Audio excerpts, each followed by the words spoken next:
অনেকেই তো অনেকভাবে কচুরমুখী খেয়েছেন। কিন্তু কখনো কি কচুরমুখী ভর্তা খেয়েছেন? আজকে আমি কিভাবে কচুরমুখী ভর্তা করি সেই রেসিপিটি শেয়ার করব।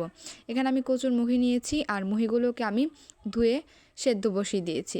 এরপর আমি এখানে ১ চামচ লবণ দিয়ে এটাকে সেদ্ধ করে নেব। আমার সেদ্ধ করে একবার হয়ে গেছে, আমি তাও দেখে নিচ্ছি যে সেদ্ধ হয়েছে কিনা। একদম সেদ্ধ হয়ে গেছে, এখন আমি নামিয়ে নিচ্ছি। নামিয়ে নেওয়া হয়ে গেলে এগুলোকে আমি ঠান্ডা করে ছিলে নিচ্ছি। এটা ছিলতে কিন্তু অনেক সহজ। তো আমার সবগুলোই ছিলা হয়ে গেছে। এরপর আমি কড়াইতে তেলটা গরম করে ৪টা শুকনা মরিচ ভেজে নিচ্ছি। শুকনা মরিচ ভাজা হয়ে গেলে আমি এর মধ্যে পেঁয়াজ কুচি দিয়ে দিচ্ছি। পেঁয়াজটাকে আমি একটু ভেজে নেব, একটু টেলে নেব, বেশি ভাজতে হবে না। তো পেঁয়াজটা ভাজা হয়ে গেলে আমি হচ্ছে যে মুহিগুলো ছিল ওগুলোকে আমি ভালো মতো করে চটকিয়ে এগুলোকে মাখিয়ে নেব। আমার মাখিয়ে নেওয়া শেষ। এর মধ্যে আমি 3টা শুকনা মরিচ নিয়েছি আর 1 চামচ লবণ দিয়ে শুকনা মরিচগুলোকে ভালো মতো চটকিয়ে নিচ্ছি। এরপর আমি এখানে পেঁয়াজ ভাজাটা দিয়ে মুহিটা সহ এখন আমি ভালো মতো মাখিয়ে নেব।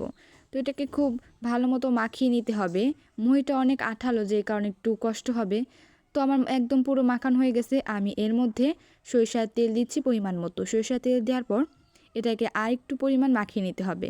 আর এই ভর্তাটা খেতে কিন্তু সত্যিই অনেক মজা। আপনারা বাসায় একবার হলেও এই ভর্তাটা বানিয়ে খাবেন।